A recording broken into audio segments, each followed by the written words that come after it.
a unidade. Fala o seguinte: então completem a minha alegria, tendo o mesmo modo de pensar, tendo o mesmo amor e sendo unidos de alma e mente. Então era isso que Paulo estava ansioso para que a igreja fosse. Que a igreja fosse unida de todas as maneiras. Ele sabia que se a igreja estivesse unida, a maioria dos problemas dela seriam resolvidos. E ele não precisaria se preocupar tanto. Porque o que fazia ele arrancar os cabelos, digamos assim, nas viagens quando ele ia, era pensar que quando ele saísse daquela igreja, aquela igreja ia se acabar porque ele não estava.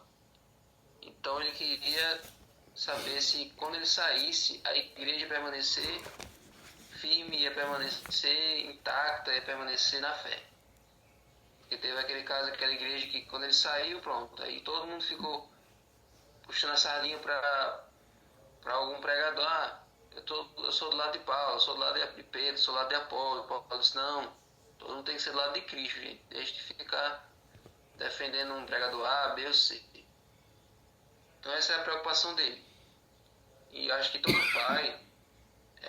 todos os pais gostariam muito que seus filhos tivessem o mesmo, não que os três fossem iguais, mas que os três tivessem o mesmo espírito. Por exemplo, se tem um filho que é obediente e os outros dois são desobedientes, o pai gostaria muito que todos os três fossem obedientes, que todos os três pensassem da mesma maneira, tivessem ali o mesmo raciocínio, o mesmo comportamento, certo? Então os pais geralmente têm esse pensamento. Nenhum pai deseja: estou feliz que esse meu filho aqui é obediente, é comportado, e esse aqui é teimoso, é indisciplinado. Tudo bem, eu gosto deles dois assim. Não, a gente gostaria que os dois fossem, né? Tivessem o mesmo comportamento. Então, era assim que Paulo queria. Paulo queria que quando ele ouvisse notícias de Filipos, fossem notícias positivas, de que aquela igreja estava crescendo, estava todo mundo pensando junto, remando para o mesmo lado. Então, Paulo destacou a importância da unidade, a importância de estarmos todos juntos, certo? E além disso, ele enfatizou a mente, a importância da mente, e dos pensamentos e dos sentimentos. Porque ele diz assim: que todos sejam unidos de alma e mente. Ou seja, não unidos apenas nas ações. Vamos fazer um junta-panelas, aí todo mundo se junta. Vamos distribuir sopão lá no centro, vamos todo mundo distribuir sopão. Vamos para um passeio, vamos todo mundo para o passeio. Não é unidos apenas em ações, não é unidos apenas nos eventos, mas é unidos em alma e mente. Ou seja, para que isso aconteça, o que é que precisa mudar na igreja para que todo mundo tenha o mesmo pensamento? Vou dizer o que acontece às vezes. Às vezes, alguns irmãos têm um pensamento missionário, o pensamento de trazer as pessoas para a igreja, de preparar o culto para que seja atrativo para as pessoas que estão sendo convidadas, de ir lá na casa das pessoas, dar estudo e depois trazer elas para a igreja. Mas outros irmãos não têm pensamento missionário. Você já percebeu isso? O que é não ter um pensamento missionário? Por exemplo, tá lá no evento e aí a visita chega e aí você fica conversando alto perto da visita. Às vezes você senta no lugar que era da visita. Às vezes você trata mal a visita em algum momento. Enfim, só dando um exemplo aqui do que é a diferença entre uma pessoa que tem um pensamento missionário, de trazer a pessoa para a igreja, fazer com que a pessoa se sinta bem, e o pensamento que não é missionário, dos irmãos que estão lá e não estão nem aí para o conforto, para a maneira como a visita está se sentindo. É insensível, é maluco a pessoa dessa. Então, se toda a igreja pensasse da mesma maneira, quando chegasse uma visita, todo mundo todo mundo ia se dispor para ajudar aquela pessoa a achar o lugar, a trazer água para ela, a colocar ela no melhor assento, perto do vento, perto do ar-condicionado. Então, é isso que falta. Se toda a igreja pensasse do mesmo jeito, da mesma maneira, seria a melhor coisa do mundo. Se toda a igreja fosse missionária, se toda a igreja se mobilizasse, por exemplo, quando tivesse alguém doente, alguém enfermo, a igreja toda pensasse, nós vamos todos ajudar aquela pessoa. Enfim, seria maravilhoso. As reuniões de comissões não teriam tantos problemas, não teriam tantas discussões. A gente vê muito nas reuniões de comissão, cada um pensando de um jeito diferente, cada uns com pensamentos egoístas, outros com pensamentos separatistas, e assim a igreja não avança. Então é isso que Paulo está querendo dizer. Eu gostaria muito que vocês fossem unidos de alma e mente. E por que ele destaca a mente? Porque é o que Jesus fez também. Jesus, ele direcionou a sua atenção para as motivações do coração. Quando o jovem rico chegou para Jesus, ele tinha obedecido a lei a vida toda. Ele tinha sido um cumpridor da lei excelente. Só que aí Jesus disse, então, só falta uma coisa, então vá lá e venda seus bens. Ou seja, Jesus foi no auge, no âmago do coração dele. Aquilo que estava lá no íntimo dele era o que estava impedindo ele de ser salvo. O egoísmo, o fato dele ser ali apegado aos bens materiais. Então, quando Jesus tocou nessa ferida, então ele ficou claro que ele não estava disposto a abandonar isso.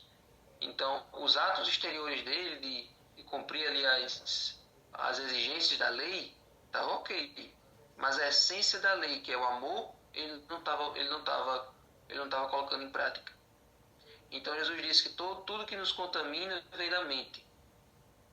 O coração, né? Porque o coração não é esse órgão aqui. O coração que a Bíblia fala é a mente. Então, por exemplo, do coração procedem os maus pensamentos, né? Os homicídios, os adultérios, a imoralidade sexual, os furtos, os falsos testemunhos, as blasfêmias. A boca fala do que o coração está cheio. Ou seja, a gente só reproduz aquilo que a gente coloca para dentro. Uma vez, acho que, eu não sei se você já viu esse vídeo, mas tem uma criança que tem aquela síndrome de Tourette, que fica... Você está aqui falando normal e do nada você solta uma coisa que é involuntária. E aí essa criança falava muito palavrão. Ela tinha uns 5 anos, e aí ela está conversando aqui normal, e aí de repente ela soltava um bocado de palavrão. Tinha uma criança autista também que tinha esse problema. Agora, eu digo, essa criança, ela produziu isso do nada, ela começou a falar isso por conta própria. Se ela não ouviu isso de alguém, se ela não ouviu isso dos pais, dos irmãos, de alguém ali próximo, ela por conta própria não ia saber disso. Então, só um exemplo prático de como a gente só reproduz, a gente só coloca para fora aquilo que a gente coloca para dentro. Então, do coração que saem os maus pensamentos. Aquilo que entra pelos seus olhos, aquilo que você ouve, aquele lugar onde você está, aquilo ali vai sendo colocado no seu subconsciente, e os pensamentos que você vai ter depois vieram de coisas que você alimentou. Essas coisas não vão surgir do nada. Essas coisas não vão surgir por acaso. É tudo coisa que a gente vai alimentando. Então, é o que Jesus disse. O que nos contamina é aquilo que a gente coloca para dentro do nosso HD. É aquilo que a gente coloca por dentro, pelas nossas vias de entrada no nosso corpo. E aí o verso 3 e 4 de Filipenses. Não façam nada por interesse pessoal ou vaidade, mas por humildade, cada um considerando os outros superiores a si mesmo, não tendo em vista somente os seus próprios interesses, mas também os dos outros. Aqui vale a pena ressaltar uma coisa. Tem pessoas que seguem essa orientação aqui, mas elas exageram. Porque como é que é um exagero nisso aqui? Gente que é besta. Gente que faz tudo pelos outros, mas esquece de se cuidar, esquece de fazer as coisas por si mesmo. Não é nesse sentido. Conheço pessoas que não cuidam da própria saúde, não dedicam um tempo especial para elas, não tiram umas férias, fazem tudo pela família, fazem tudo ali pelos filhos, pelo marido, por todo mundo ali, mas esquece de tirar um tempo para si mesmo, esquece de ter um momento de descanso. Não é nesse sentido. Não é para a gente se estabanar, fazer tudo pelos outros e esquecer do nosso cuidado com a gente mesmo. É no sentido de você não apenas pensar em si mesmo. A gente só quer gastar com a gente só quer desperdiçar nossos recursos conosco, com a gente mesmo, mas a gente se esquece de pensar no outro, certo? Se colocar no lugar do outro. Então, é isso que Paulo está chamando a atenção aqui. Considere os outros superiores a você mesmo. Se coloque no lugar deles. Sinta o que eles estão sentindo. Tendo em vista os interesses deles também. Então, esse é o segredo que nós devemos colocar em prática. Então, Paulo descreve um modelo de caráter aí. Agir com humildade, considerar os outros mais importantes e buscar os interesses deles, não apenas os nossos. Jesus é nosso maior exemplo. Jesus não fez nenhum milagre para si mesmo. Todos os milagres de Jesus foram em prol dos outros. Jesus sempre curou. Jesus, quando ficava doente, ele mesmo não se curava. Ele não curava suas próprias feridas, ele não se sarava mais rápido. Ele, se possível, se ele tivesse ferido, ele ajudava outras pessoas feridas, não ele. Então, isso é um princípio que nós devemos seguir também. E esse conselho de Paulo aqui é um conselho que é simples de dizer, mas difícil de obedecer, né? Porque muitas vezes, em conversas, estamos mais preocupados em preparar uma resposta do que em ouvir para entender outra pessoa. Então todo mundo é assim, todo mundo numa discussão já vai preparando ali a próxima arma. Fica ali ouvindo, mas já preparando como é que vai ser a tréplica, como é que vai ser a maneira como eu vou encurralar aquela outra pessoa. Ninguém está disposto a conversar de forma a resolver o problema e construir ali uma amizade. A gente quer superar aquela pessoa no argumento para deixar ela humilhada. Todo mundo é assim. Então a Bíblia nos chama a ser diferentes, para evitar conflitos desnecessários. Então, mesmo que a gente não concorde com a opinião do outro, nós temos que ouvir com empatia e tentar entender o ponto de vista dele, né? E assim nós vamos construir um relacionamento saudável, tanto no cônjuge quanto na igreja. E aí, olha só, em Efésios 4:3 fala que essa unidade de pensamento, de espírito, quem dá é o Espírito Santo. Quando há conflitos na igreja, o Espírito Santo ele pode acalmar as tensões e nos levar à unidade, promovendo a harmonia. Então, olha só, a nossa igreja só vai ser diferente se nós recebermos o Espírito Santo. Por isso nós estamos aqui. Por isso que vocês entram aqui todo dia. Porque vocês querem levar a mudança para a igreja de vocês, vocês querem vocês querem fazer diferença lá, mas vocês só vão poder fazer isso se vocês tiverem o Espírito Santo. Não adianta a gente querer mudar o mundo por conta própria. Quem vai fazer a operação no nosso coração e no coração da nossa igreja é a ação do Espírito Santo, mudando nossos gostos, mudando nossos comportamentos, se nós permitirmos. Se a gente não deixar ele fazer isso, ele não vai poder fazer nada. Se a gente não deixar ele mudar a gente vai continuar anos na igreja sem ter transformação nenhuma. Ainda falando mal dos outros, ainda se achando superiores, ainda julgando o comportamento dos outros, ainda pensando diferentes, ainda se engalfinhando. Se o Espírito Santo não fizer uma transformação, se a gente não permitir que ele faça, a gente não muda. E diante dos nossos vizinhos, diante da nossa família que não é convertida, a gente ainda é do jeito que era antes.